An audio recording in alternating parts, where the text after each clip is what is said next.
김태희의 노래 약국.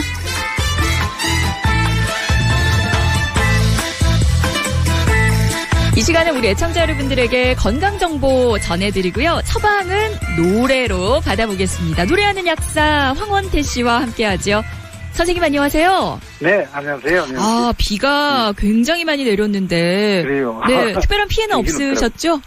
예, 여긴 피해는 없습니다. 다행입니다. 예. 네. 근데 날씨가 좀 이런 상황에 우리가 또 조심해야 될 게 있다면서요?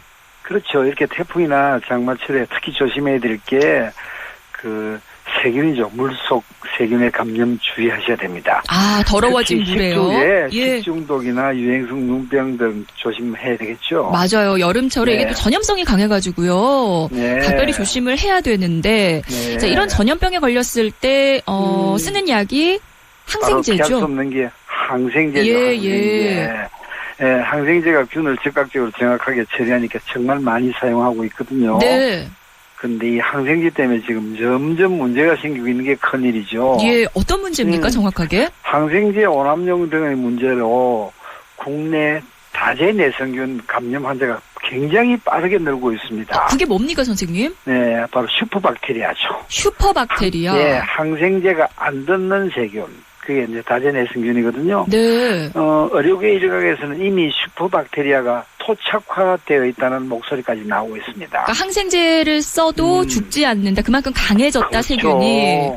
네, 지금 모든 내성 세균에게 치료할 수 있다는 항생제가 카바페넴이죠. 네. 카바페넴이라는 항생제가 개발되어 있는데 이미 이제 카바페넴이라는 항생제도 내성 장내 세균이 생겼다는 것입니다. 아, 그 약도 듣지 않는다. 네, 오늘 얘기가 좀 무겁다, 그죠? 예. 이 카바페넴 내성 장내 세균 환자가 작년에 이미 6,000명 넘었었는데 네. 금년에는 이미 거의 7,000명에 육박하고 있거든요. 그러니까 작년보다도 더 지금 늘어나고 네, 있다. 훨씬 거의 20% 정도 늘어났다는 이야기들이 있습니다. 예. 그러니까 이게 항생제를 오남용을 하다 보니까. 그렇죠. 바로 항생제 오남용이 제일 문제죠. 예. 네, 그리고 이제 이 동네 의원에서는 이 카바페넴 내성균 환자를 검사할 수 있는 시설이 안 돼 있기 때문에 이것도 더 걱정이고.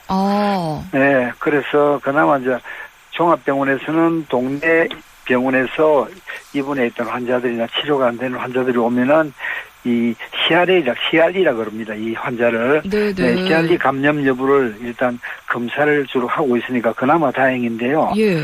문제는 검사를 해도 약이 없으니까 제일 걱정이에요. 그러니까 치료를 이제 할 수가 없는 상황이다 이런 거죠. 이 카바페넴 항생제 내성이 생긴 환자들은 더 쓸 약이 없습니다. 어떻게 해야 돼요, 그러면 선생님? 그렇죠. 그래서 일단 중요한 건 예방이 제일 중요하죠. 예. 이 항생제 오남용을 최대한 막아야 되는 게 제일 큰 일입니다. 네. 그런데 사실 지금도 우리나라 사람들은 감기로 가도 병원에서 항생제를 처방 안 하면 왜 항생제 안 주느냐고 난 항생제를 먹어야 감기가 낫는데라고 이렇게 억지를 부리는 환자들도 참 많으니까 굉장히 걱정이에요. 네, 실제 약국에 근무를 하다 보면은 땀띠나 모기에 물리는 등 경미한 질환에도 항생제를 처방받아 복용하시는 분들도 계시고요. 예. 네, 또 가벼운 항생제는 가벼운 함량이 낮은 스테로이드 같은 경우는 약국에서 그냥 구입해서 살 수 있기 때문에 무분별하게 항생제나 스테로이드 연고제를 사용하시는 분들이 종종 보게 됩니다. 네네. 그래서 첫째 항생제 오남용을 줄이는 방법만이 이 슈퍼박테리아를 예방하는 방법이에요. 예. 그러니까 이게 처음에는 좀 빨리 나으려고 항생제를 이제 쓰다 보니까 점점 이게 장기적으로 보면 내성이 생겨서 굉장히 위험한 상황이 되는 거잖아요. 네, 그래서 저는 그래요. 꼭 써야 될 환자 외에는 사실은 항생제, 특히 우리 연고제 같은 데도 항생제 연고들이 들어있거든요. 아, 맞아요. 네. 네.